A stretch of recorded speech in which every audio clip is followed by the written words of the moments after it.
Prenez soin de vous avec le groupe Vive et votre programme La Santé d'abord. Groupe Vive, entrepreneur du mieux vivre. Bonjour à tous, soyez les bienvenus sur le plateau de La Santé d'abord, l'émission qui préfère prévenir plutôt que guérir. Saviez-vous qu'à chaque fois que vous présentez votre carte vitale, que vous prenez rendez-vous en ligne avec un médecin ou encore que vous faites des analyses biologiques dans un laboratoire, eh bien vous faites transiter des informations concernant votre santé. Alors faut-il s'en inquiéter? À quoi pourraient servir toutes ces données personnelles, data et santé? On en parle aujourd'hui sur le plateau de La Santé d'abord.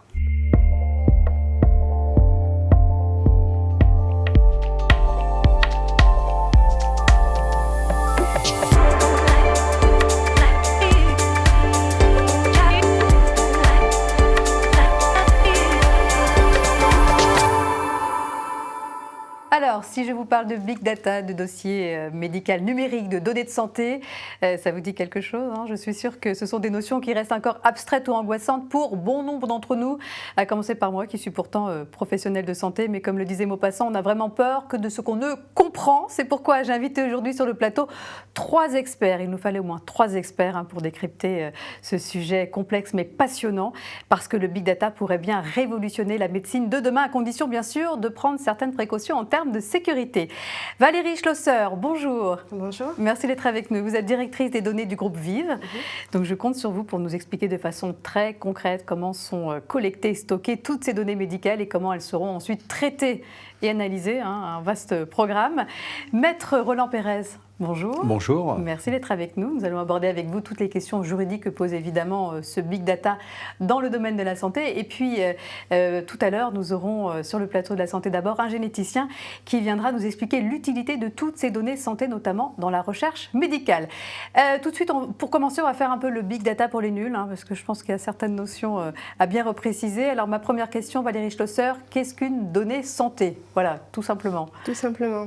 Eh bien, une donnée de santé, alors déjà, il faut savoir qu'en France, elle bénéficie d'un cadre juridique particulier. Cette donnée de santé, on ne peut pas faire n'importe quoi avec. Et donc, elle peut prendre plusieurs formes. Ça peut être, par exemple, un compte-rendu médical, un diagnostic, des résultats d'analyse. Ça peut être aussi une radiographie. Récemment, on a vu apparaître les téléconsultations en ligne, notamment pendant la période de confinement. Et là aussi, nous avons des données de santé quand vous avez une téléconsultation en ligne. Donc, le médecin va faire le compte-rendu, le publier et puis aussi potentiellement faire une prescription. Nous envoie une ordonnance et tout ça, évidemment, exactement, ce sont des données santé. C'est exactement ça. Qui circulent. Exactement. Pas toujours, heureusement. Et vous avez aussi les capteurs. Vous avez des capteurs, en fait, on voit des objets connectés, des balances connectées, des bracelets connectés. Et il faut savoir que en associant différents types de données, eh bien, on peut donc connaître l'état de santé de l'individu. Et donc, ça devient une donnée de santé. Ce qui est important à retenir, c'est qu'une donnée de santé l'est à partir du moment où elle nous donne une information sur la santé de l'individu. D'accord, donc si j'ai bien compris, ces différentes données sont collectées soit par les professionnels de santé, la recherche aussi, j'imagine, parce qu'on va aussi collecter les données de santé, et puis par les individus eux-mêmes qui vont produire leurs propres données de santé, avec voilà, les montres, les vêtements, la domotique, tout ce qui est objet connecté. Mais dans ce dernier cas, ces données, elles restent quand même dans notre ordinateur, dans notre téléphone, dans notre smartphone. Si je ne les rends pas publiques sur les réseaux sociaux, elles ne peuvent pas être collectées, Maître Pérez. Alors théoriquement non, si elles ont vraiment un usage personnel, un usage pour regarder par exemple la fréquence cardiaque, voir le nombre de pas que l'on a. Ce que j'ai par exemple sur ma montre connectée, ça peut être le nombre de pas que vous avez fait dans la journée, qui peut être bon pour votre corps, pour votre santé physique. Vous avez évidemment entré votre poids, votre âge, votre taille, quelques données, alors peut-être parfois des antécédents médicaux, mais rares. Voilà, ce sont des données assez classiques et qui sont à usage personnel. Et d'ailleurs, le règlement général de la protection des données, qui est aujourd'hui ce qu'on appelle le RGPD, on entend parler de ça partout, ce RGPD, pour les entreprises, pour les hôpitaux, pour les pharmacies, pour tous ceux qui collectent des données à usage médical et privé, eh bien, n'est pas applicable à ces applications qui restent normalement des applications à usage individuel, personnel, privé. Sauf si on se fait pirater, ou si on les partage, ou si c'est à visée médicale. Si ces données sont faites, si vous les collectez à des visées médicales, là oui, vous devez Mais si on rend ces données publiques, par exemple sur un forum ou quoi que ce soit, qu'est-ce qui se passe là? Ces données ne nous appartiennent plus? C'est là où il faut faire très très attention. Il faut savoir pourquoi on le ferait sur des données, sur des forums par exemple.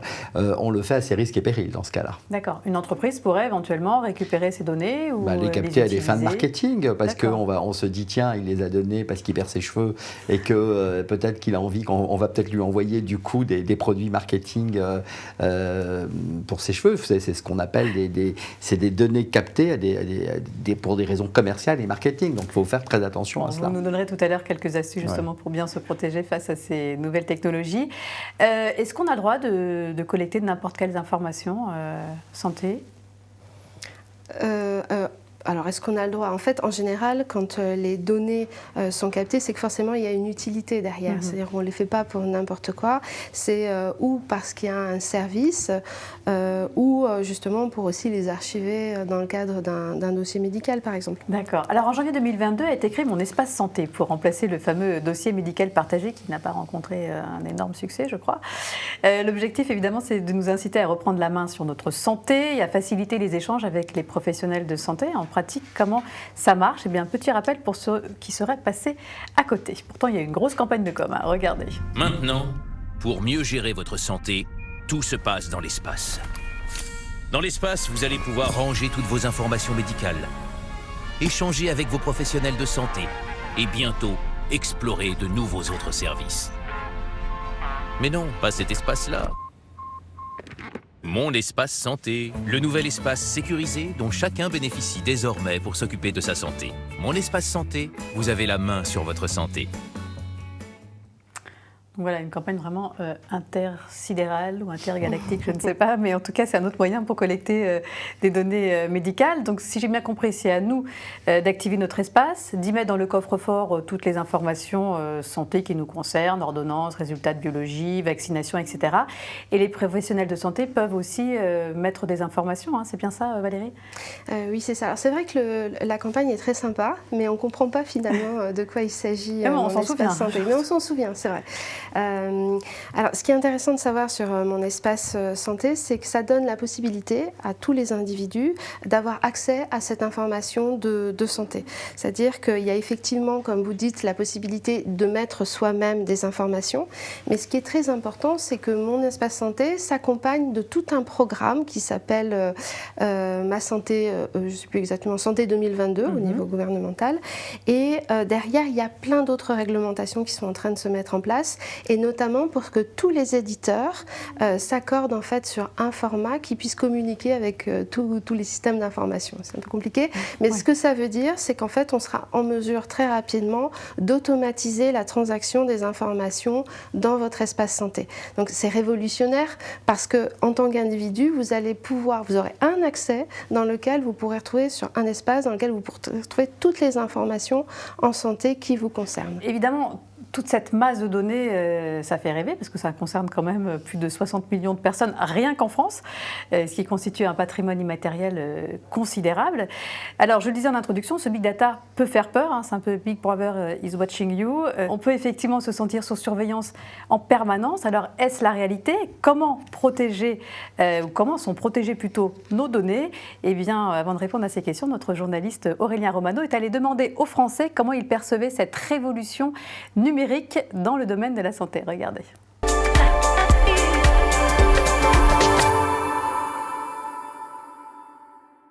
Les données de santé, c'est toute l'information qu'on a sur quelqu'un par rapport à la santé publique française.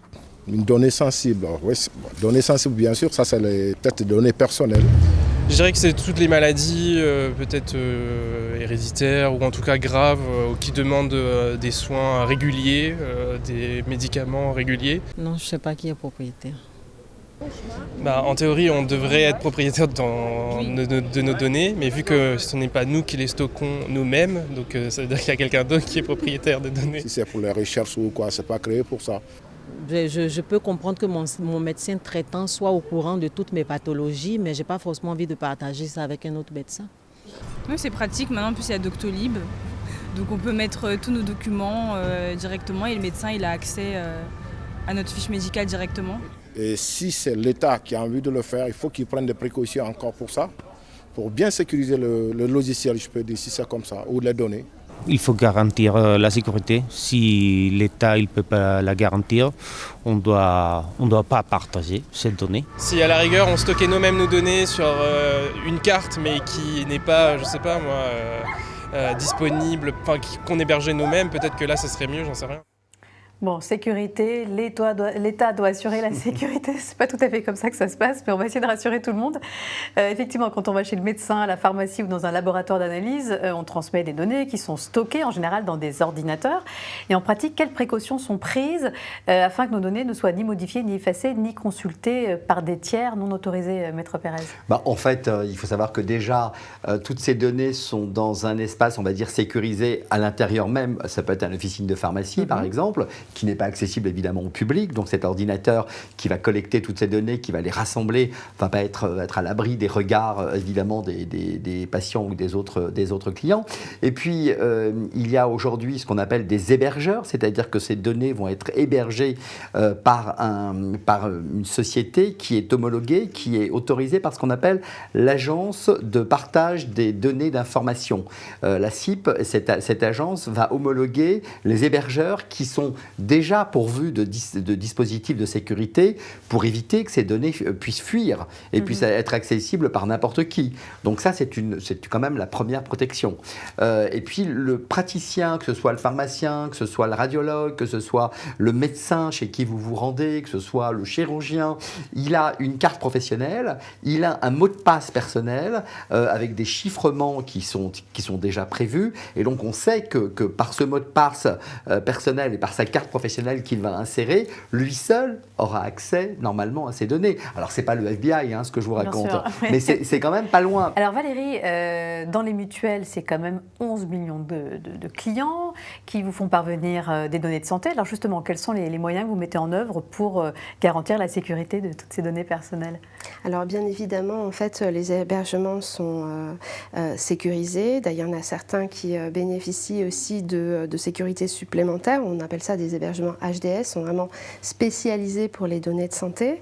On a aussi une politique en interne qui est très stricte, justement sur la protection de ces informations, sur l'usage qu'on peut en faire, et aussi le fait que, par exemple, d'un service ou d'une activité à un autre, les systèmes sont complètement étanches. Parlons du cas de l'hôpital, qui est un sujet un peu plus sensible. Les règles de sécurité sont les mêmes, j'imagine. Là aussi, il y a des hébergeurs. Vous avez le mot de passe, vous avez la carte professionnelle du médecin, de tous les intervenants, et donc a priori, il y a un accès limité et restreint. D'accord, mais par exemple, si je suis hospitalisée en gastro-entérologie, est-ce que le service d'orthopédie peut avoir accès à mon dossier? S'il a sa carte professionnelle et son accès, et a priori il en aura besoin, c'est pas juste pour connaître le résultat de vos examens, pour en parler le soir à un dîner. Donc s'il le fait, c'est à des visées médicales et dans un but de partager des informations qui seront utiles aux patients.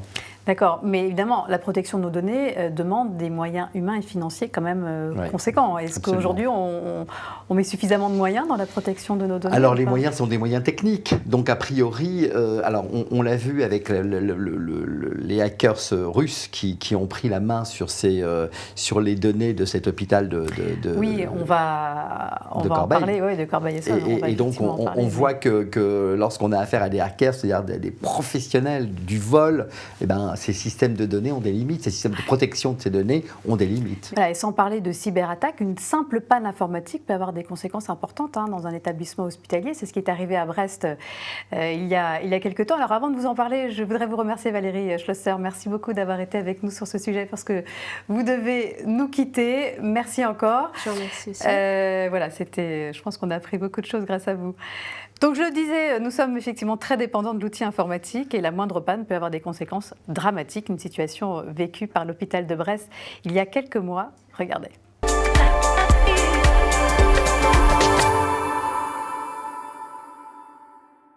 Ce mercredi, une panne informatique a complètement paralysé l'hôpital de Brest. Intervention reportée, patients renvoyés vers les cliniques privées, plan blanc activé. Et ce n'est pas la première fois que cela arrive dans un hôpital public en Bretagne.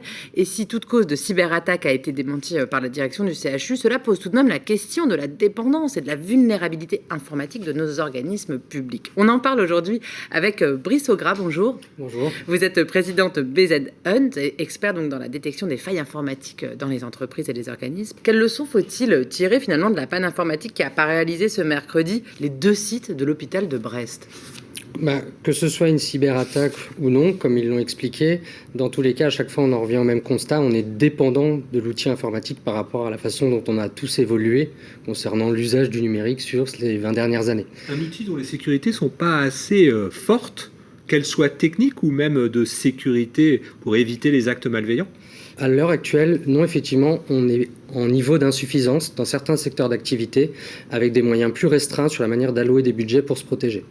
Ça peut engendrer des conséquences comme effectivement l'annulation de certaines opérations qui étaient prévues, la redirection de patients qui arrivent au sein de services comme les urgences vers d'autres établissements. Donc finalement, elles sont directement à chaque fois les conséquences très orientées sur de l'opérationnel et du métier. Le docteur Serge Romana vient nous rejoindre sur ce plateau. Bonjour. Bonjour. Merci d'être avec nous. Alors, vous êtes généticien, chef du service de médecine génomique à l'hôpital Necker. C'est ça. Alors justement, ça tombe bien, vous à l'hôpital Necker, qu'est-ce qui est mis en œuvre justement pour protéger les données de santé des patients ? Voilà, quels sont, c'est un sujet, j'imagine, qui vous préoccupe ? De toute façon, nous sommes à la PHP. La PHP est un organisme qui héberge des données de santé, donc il y a des procédés, des protocoles qui sont extrêmement précis. Ce qui est certain, c'est que depuis quelques années, rentrer dans des systèmes de gestion de laboratoire, c'est des codes, il faut changer ces codes souvent. Les règlements sont très stricts. C'est très encadré. Donc les Français peuvent être rassurés, en tout cas ceux qui nous regardent aujourd'hui. Ceux qui doivent savoir. Vous qui vivez ça de l'intérieur, on peut être rassuré. Ceux qui doivent savoir, c'est que les choses sont extrêmement cadrées. D'accord. C'est très cadré, vraiment, extrêmement cadré. Mais bon, on l'a vu dans le cas de l'hôpital de Brest, il s'agissait seulement d'une panne informatique. Mais en revanche, le 23 septembre dernier, je pense que vous êtes au courant, l'hôpital de Corbeil-Essonnes a été victime de hackers qui demandaient une rançon quand même de 10 millions de dollars. Donc déjà, aucune chance que l'hôpital ait les moyens de payer ce type de rançon. Ils se sont un peu trompés de cible, non ? Maître Pérez. Oui, d'abord ils ont tenté, parce que c'est vrai que pour l'hôpital, ils se disent que l'hôpital c'est l'État et que l'État a les moyens de payer. Donc oui, ils ont tenté le coup. Mais il s'agissait d'informations très personnelles. C'était des demandes et comptes rendus d'examen, notamment pour des femmes atteintes de cancer du sein. Alors pourquoi ces données sensibles ? Il y avait les noms et les prénoms et dates de naissance qui apparaissaient aussi. Pourquoi ces données sensibles sont-elles tant convoitées par les hackers et que faut-il craindre de leur publication ? Parce que certaines de ces données ont été publiées. Alors, ce qu'il faut craindre, c'est qu'en fait, soit ils peuvent aussi, à titre personnel, faire chanter les personnes, puisqu'ils ont tout, ils ont leur numéro de téléphone, leur adresse, toutes les coordonnées, et puis ils ont des données sensibles. Imaginez que la personne est en train de demander un crédit, elle peut se dire, oh là là, mais ça, si je dois rentrer dans ce process, j'ai pas forcément envie de dire et de raconter à la banque exactement la situation dans laquelle je suis, même s'il y a un questionnaire confidentiel, et même si on doit répondre à toutes ces questions. Donc ça peut être une manière, évidemment, de faire chanter ces personnes et d'obtenir des petites sommes. Enfin, si toutes celles dont ils ont les coordonnées, chacun paye 1 000 € par exemple. Et qu'est-ce qu'on peut faire dans ces cas-là ? En fait, ce qu'il faut faire, il ne faut pas du tout succomber à ce type de chantage. Il faut se dire que c'est quand même très exceptionnel, ça c'est 1. 2, il faut surtout faire très attention parce qu'on peut être victime de ce qu'on appelle du hameçonnage, comme du phishing. Le hameçonnage, ça veut dire que ils peuvent se faire passer pour la sécurité sociale, la CPAM, qui vous écrit... la CPAM, moi j'ai été victime il n'y a pas très longtemps, parce que j'attendais justement une carte vitale. Donc votre carte vitale est arrivée. Veuillez payer juste les frais les frais d'envoi, et évidemment vous rentrez et le puis code de votre carte ils peuvent bleue. entrer sur votre compte bancaire parce qu'ils ont également toutes ces informations. Si vous avez procédé à des paiements, ils ont votre mutuelle, ils ont absolument tout. Donc tout cela il peut y avoir des escroqueries diverses qui peuvent accompagner ces vols de données. Donc faut être extrêmement. Ils peuvent aussi revendre ces données, j'imagine, à l'industrie pharmaceutique, dans des marketing, à des visées marketing commerciales, à des compagnies d'assurance, etc. Voilà. Donc toutes ces informations, elles sont capitales. C'est pour ça que, comme vous le disiez, Serge, elles sont extrêmement protégées. C'est exceptionnel. Enfin, ces hackers auraient pu rentrer à la Banque de France comme elles auraient pu rentrer ailleurs. C'est-à-dire qu'ils sont. Sauf que là, c'est des données médicales sensibles. C'est des données sensibles. On est d'accord. Mais ça veut dire que ces hackers, faut vraiment. Enfin, c'est encore une fois très exceptionnel. Oui, mais ça reste ce qu'on appelle le marketing de la malveillance. Donc aujourd'hui, il ne faut pas hésiter à faire une pré-plainte sur cybermalveillance.gouv.fr. Vous faites une pré-plainte, ensuite vous allez déposer plainte véritablement en donnant le maximum d'éléments, et je peux vous dire qu'a priori, on pourrait retrouver l'origine de ces vols et la façon dont cela a été fait. Donc voilà, cybermalveillance.gouv.fr, donc à retenir. Et puis n'oubliez pas, on le disait tout à l'heure, si vous divulguez vous-même des informations concernant votre santé sur le net ou via les réseaux sociaux ou sur des forums santé, on prend un risque que notre employeur justement puisse découvrir par exemple que vous souffrez d'une maladie que vous êtes enceinte. Alors justement, quels sont les meilleurs conseils que vous pouvez donner pour préserver notre vie privée? Sur les réseaux personnels, essayez de prendre peut-être un pseudonyme, c'est la première chose. D'accord, donc toujours utiliser un pseudonyme. Oui, absolument. Ne pas, justement, refuser de connecter ce que vous allez faire, par exemple, ce que vous allez donner sur une application santé, par exemple, une application personnelle, ne pas la connecter à Facebook sur le réseau social. Quand on vous propose le lien automatique. Donc ça, pas de lien automatique. Et puis, évitez de donner ce type de données sensibles. C'est tout simple. C'est tout simple. C'est du bon sens, mais parfois, c'est pas inutile de le rappeler. Merci beaucoup, Maître Pérez. Alors, on a parlé, c'est vrai, jusqu'à maintenant des risques et des dérives de ce big data dans le domaine de la santé. Ça, c'était un peu pour le côté obscur de la force. Parlons maintenant du côté, en tout cas, du versant plus positif de ce big data. Et je me tourne vers le généticien que vous êtes, Serge Romana. On ne le sait pas forcément, mais toutes ces données collectées peuvent être croisées, analysées pour faire ressortir des maladies liées à des médicaments, comme cela a pu être le cas avec l'affaire du Mediator, ou bien à des modes de vie. Je pense à l'affaire Erin Brockovich qui avait permis de révéler une affaire de pollution des eaux potables. Donc c'est vrai, le big data peut sauver des vies aujourd'hui? En tout cas, en génétique, c'est essentiel.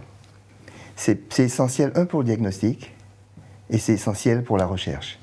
Alors pour le diagnostic, vous savez qu'il existe un plan national qui s'appelle le plan France Médecine Génomique 2025. Et aujourd'hui, le séquençage du génome fait partie du parcours médical d'un individu. C'est-à-dire que si on en a besoin, on peut séquencer. Il y a de grosses plateformes, bref, on a fait un effort très important. Mais ce que vous devez savoir, ce qu'on doit savoir, c'est que nous sommes chacun spécifiques dans notre ADN. Bien sûr, nous partageons l'essentiel, les gènes, etc. Mais la diversité humaine est considérable. Nous avons, par individu, par exemple, près de 7000 petites particularités dans nos chromosomes. Nous avons, par exemple, des millions de particularités dans la séquence même d'ADN. Donc d'avoir toutes ces données, ça permet finalement de gagner du temps. Mais c'est-à-dire qu'en fait, ce que vous faites, c'est qu'il y a des banques de données qui sont publiques. Elles ne sont pas reliées, c'est-à-dire le résultat n'est pas relié à l'individu. D'accord, elles sont complètement anonymes. Ce sont des banques de données, d'accord, qui existent, où il y a des milliers de patients. Et lorsque vous avez une variation, vous comparez en fait.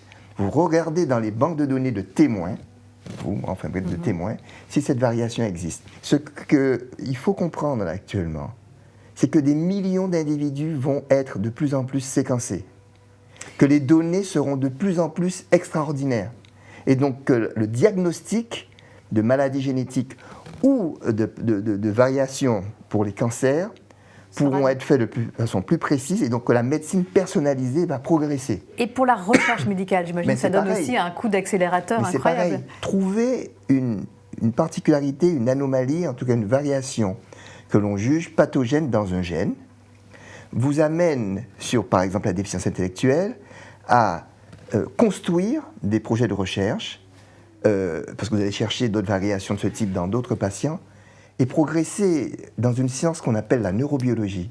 En fait, dans les années qui viennent, dans tout ce qui concerne les malformations congénitales, ce qui concerne le fonctionnement cérébral, les progrès vont certainement être considérables. Il faudrait toute une émission là-dessus. Donc on peut dire une révolution est en marche grâce à ce big data. Donc n'ayons pas peur non plus que ces données soient utilisées mais c'est essentiel. Ouais. Ce qu'il faut savoir, c'est que pour tout examen génétique, on fait signer au patient un consentement. Un consentement génétique, oui. Il y aura de plus en plus de données.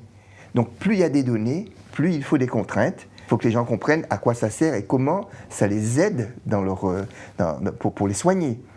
Pour la Covid, les bases de données, ça a été considérable et fondamental. Donc, en conclusion, grâce à ce big data de la santé, ça veut dire une meilleure prévention, ça veut dire une meilleure prise en charge, en tout cas plus personnalisée, et puis une recherche médicale qui va être encore plus performante. Médicale et pharmaceutique. Et pharmaceutique. Absolument. Voilà, donc n'ayons pas peur aujourd'hui que ces données puissent servir à la recherche médicale, etc. Et au diagnostic. Et le diagnostic important, aussi, recherche et diagnostic, absolument. À condition bien sûr que les règles de sécurité soient bien respectées. Et ça demande quand même des moyens financiers et humains qu'il ne faut pas négliger. Voilà. Ça demande des moyens, ça demande des réseaux informatiques de très bonne qualité, ça demande de l'investissement, et c'est peut-être à ce niveau-là que nous avons à faire des efforts importants.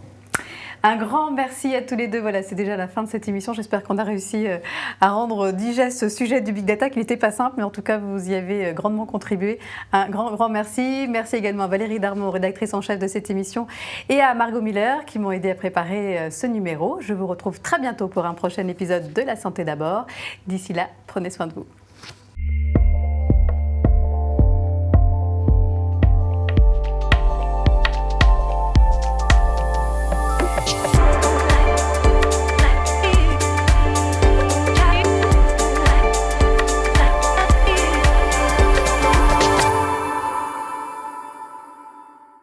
Le groupe Vive vous a présenté La Santé d'abord, le programme qui prend soin de vous. Groupe Vive, entrepreneurs du mieux vivre.